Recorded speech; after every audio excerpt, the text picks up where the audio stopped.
Assalamualaikum warahmatullahi wabarakatuh. Apa kabar, teman-teman soleh dan soleha?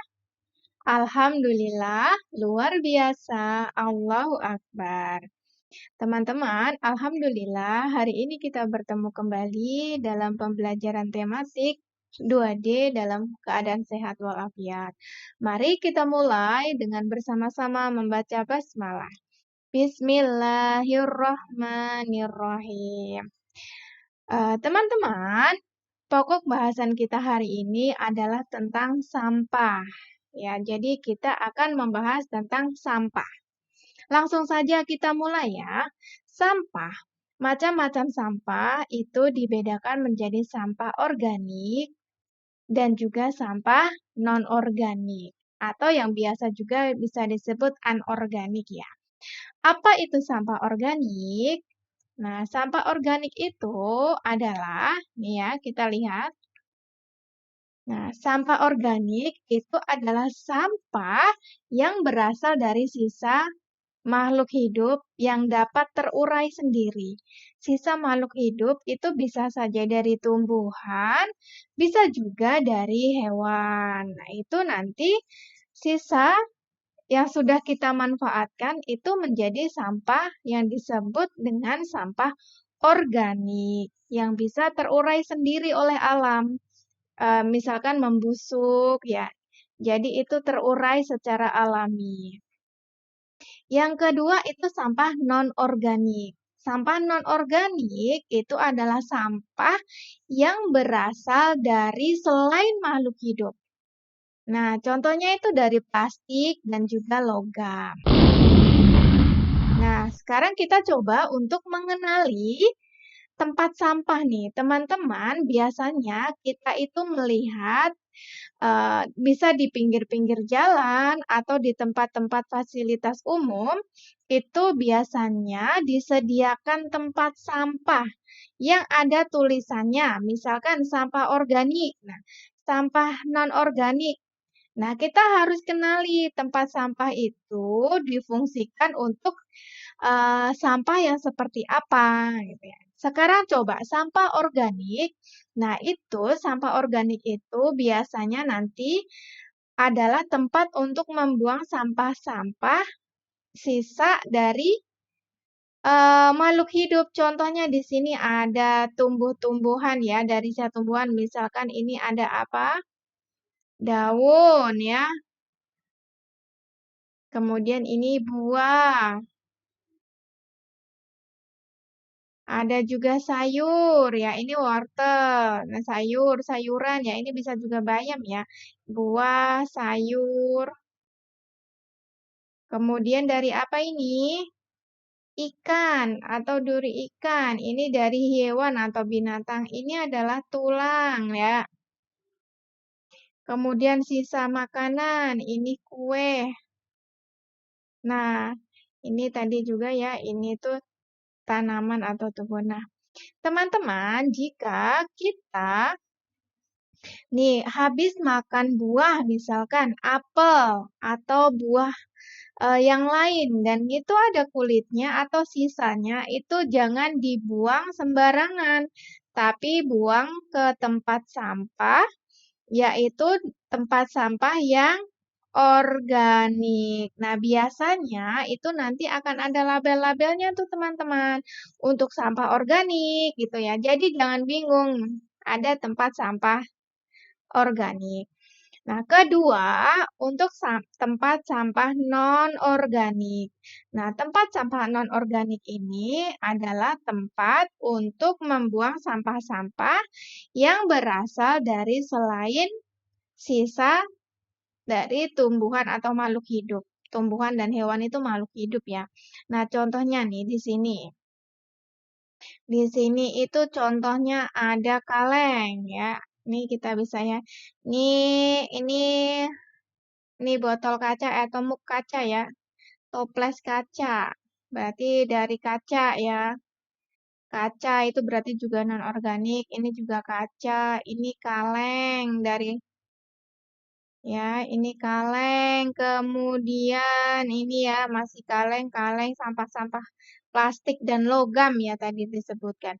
Nah, ini apa ya teman-teman? Kertas atau tisu ya? Oh, plastik ini, kresek, kantong kresek. Karena kalau kertas, buku itu masuknya sampah organik. Karena kertas terbuat dari pohon ya, dari tanaman. Nah, sudah paham ya teman-teman sampai sini apa itu sampah organik dan apa itu sampah non-organik dan contoh-contohnya.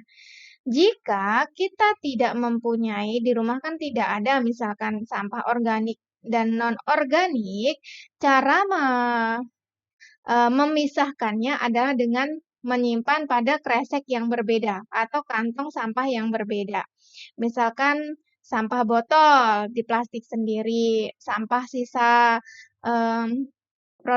sisa masak atau makanan di plastik sendiri. Tujuannya adalah untuk mempermudah dalam eh, penguraian atau pendaur ulangan.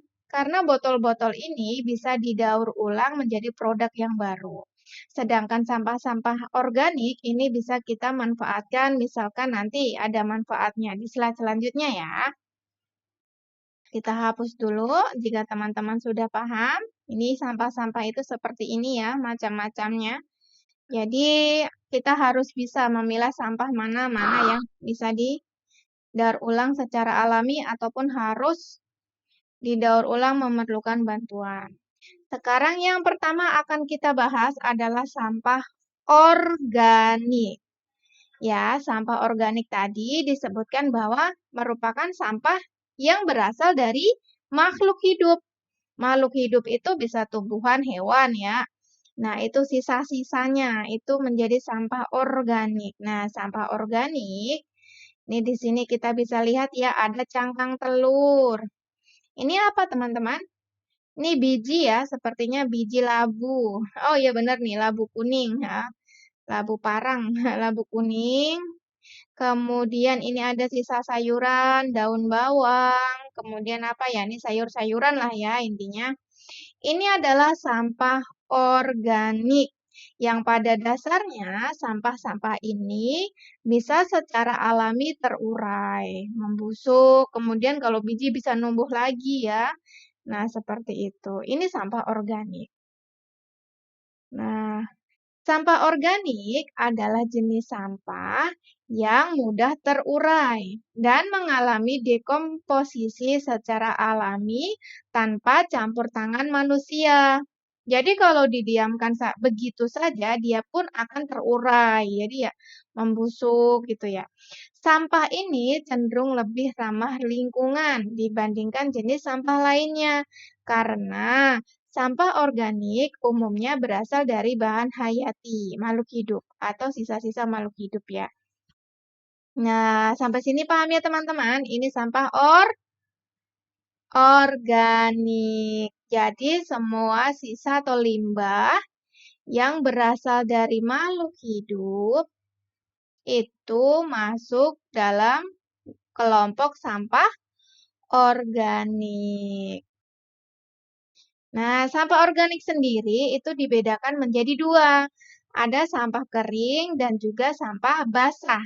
Sampah kering itu contohnya daun-daun kering, ranting, kertas, tisu. Apalagi yang kering, cangkang telur. Cangkang telur itu juga kering ya. Nih, cangkang telur itu juga kering ya.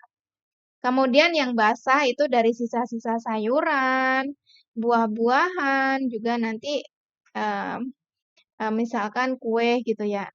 Nah, itu masuknya sampah basah, pokoknya yang basah.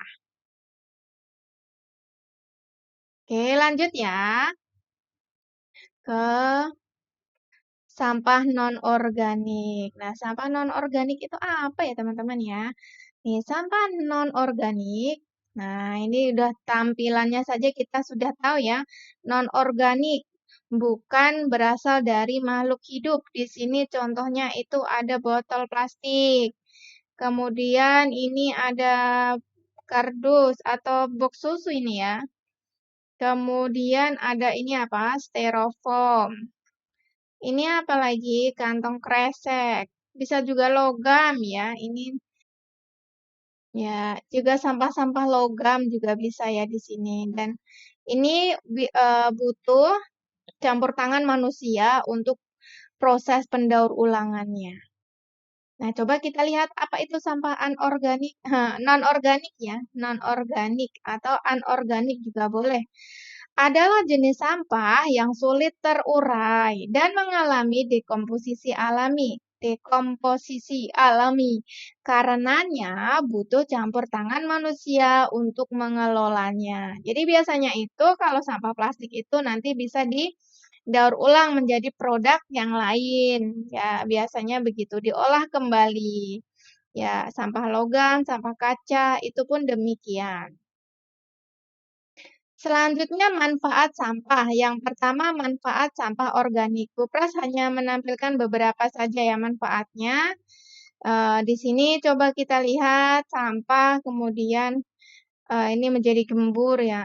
Ini coba lihat. Yang pertama menjadi kompos dan pupuk sederhana. Jadi sampah-sampah organik tadi itu bisa dijadikan kompos dan pupuk sederhana. Kompos nih, kompos. Ditambah dengan bahan lain kemudian difermentasinya. Biasanya kalau untuk dijadikan pupuk itu memang ada prosesnya teman-teman.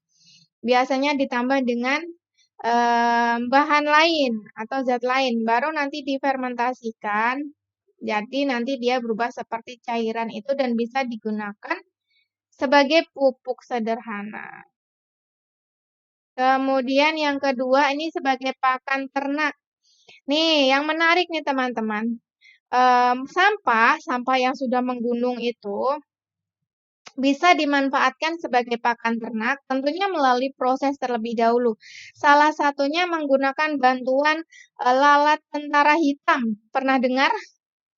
Ya, lalat tentara hitam atau black soldier fly, ini BSF, teman-teman bisa browsing. Nah, ini adalah salah satu lalat yang dapat kita gunakan untuk mengurai sampah-sampah organik tadi, sehingga dia akan menghasilkan pakan ternak. Pakan ternak yang seperti apa nih? Coba kita lihat lalat BSF itu seperti apa. Nah, ini lalatnya. Black, hitam, soldier fly, tentara. Wah, ini lalatnya besar ya. Lalat ini, dia asalnya ini dari larva. Nah, yang dimanfaatkan sebagai pakan ternak itu adalah ketika dia masih berbentuk larva. Lalat ini bertelur di tumpukan sampah sebagai medianya ya. Ini bertelur di sini, kemudian menetas jadilah larva ini. Nah, yang menjadi makanan ternak itu adalah ketika dia masih berbentuk larva ini, teman-teman. Nah, ulat ini bisa dijadikan makanan burung, ayam, ikan ya. Nah, ini sekarang sedang dikembangkan atau banyak yang membudidayakan lalat PSF nih, diternakan karena nilai ekonomisnya, nilai jualnya itu sangat tinggi ya. Sebentar, kebablasan nih teman-teman. Nah, lalat PSF sengaja dikembangbiakkan di sekitar timbunan sampah hingga bertelur dan kemudian berubah menjadi larva atau ulat. Larva inilah yang akan dimanfaatkan sebagai pakan ternak. Tuh ya, Masya Allah ya teman-teman ya. Dari lalat ya. Dari lalat akhirnya nih bisa menjadi mendaur ulang sampah ya, mengurai sampah sehingga bisa dimanfaatkan kembali sebagai pakan ternak. Selanjutnya, ya ini sampah non-organik. Sampah non-organik, nih bisa dilihat ya teman-teman, ini tumpukan sampah yang nggak bisa terurai secara alami. Nggak bisa nih teman-teman terurai secara alami, artinya butuh campur tangan manusia untuk mengurainya. Dan ini kalau tidak diurai, misalkan di alam dibiarkan begitu saja, dia butuh waktu yang sangat lama untuk bisa diurai. Kalau kita bisa lihat itu ada beberapa artikel yang menuliskan bahkan berapa 500 tahun ya atau 50 tahun tuh sampah-sampah itu baru bisa terurai ya. Berapa keturunan gitu. Nah, oleh karena itu sekarang banyak dikembangkan untuk memanfaatkan sampah non-organik ini. Salah di antaranya adalah sebagai dekorasi kreatif. Kita sudah banyak lihat ya, dari sampah botol, kemudian disulap menjadi vas-vas bunga, dijadikan kerajinan-kerajinan tangan, ornamen dekorasi. Nah, itu mulai memanfaatkan sampah non-organik. Bahan bakar plastik. Nah, ini sedang dikembangkan juga nih teman-teman. Ternyata sampah-sampah ini yang mempunyai unsur plastik itu bisa digunakan sebagai bahan bakar. Yang ketiga, bahan bangunan juga sudah banyak ya digunakan sebagai batako, paving block, hingga dinding. Jadi botol-botol itu ditumpuk sampai nanti dijadikan sebagai bahan dasar bangunan atau membangun sebuah rumah. Nah, sekarang teman-teman, itulah tadi penjelasan Bu Pras mengenai sampah, jenis-jenis sampah sampai dengan manfaatnya. Sekarang coba dibuka buku paket tema 2D-nya halaman 56. Halaman 56. Halaman berapa? 56. Sudah? Kalau sudah dibuka, coba kita lihat nih. Di sini disajikan sebuah apa nih? Teka-teki silang. Kita diminta untuk mengelompokkan jenis sampahnya, organik dan non-organik. Coba ya kita lihat caranya begini teman-teman. Boleh dilihat dari sini dulu. Menurun atau mendatar sama. Coba kita menurun dulu. Kita jalan yang ini. Dibaca apa? Buah. Buah itu organik atau non-organik? Organik. Kita tulis ya, buah. Kemudian yang kedua ada apa nih? Kaca ya. Kaca. Nah, kaca itu adalah non-organik. Kemudian besi. Non-organik. Apalagi ya? Kaleng. Ke bawah ya. Itu juga non-organik. Apalagi? Kayu. Kayu itu apa teman-teman? Tumbuhan kan ya? Kayu. Nah, ini kayu itu organik. Kemudian, apa lagi? Kue organik. Apalagi ini ada ikan organik. Cari lagi es krim organik. Berarti sisa kita coba cari ini pakai merah buat pembeda. Karet. Karet itu non-organik. Apalagi ember. Ember itu terbuat dari karet ya teman-teman ya. Salah. Ember. Satu lagi kapur, berarti dia. Sudah ya, sudah selesai. Teman-teman silahkan dipelajari, dikerjakan bukunya ya. Insya Allah nanti setelah kita tahu, mulai sekarang kita coba memilah-milah sampah, mengelompokkan sampah. Baik ya teman-teman, demikian pertemuan kita hari ini. Mohon maaf lahir batin. Sampai jumpa di pertemuan selanjutnya. Wassalamualaikum warahmatullahi wabarakatuh.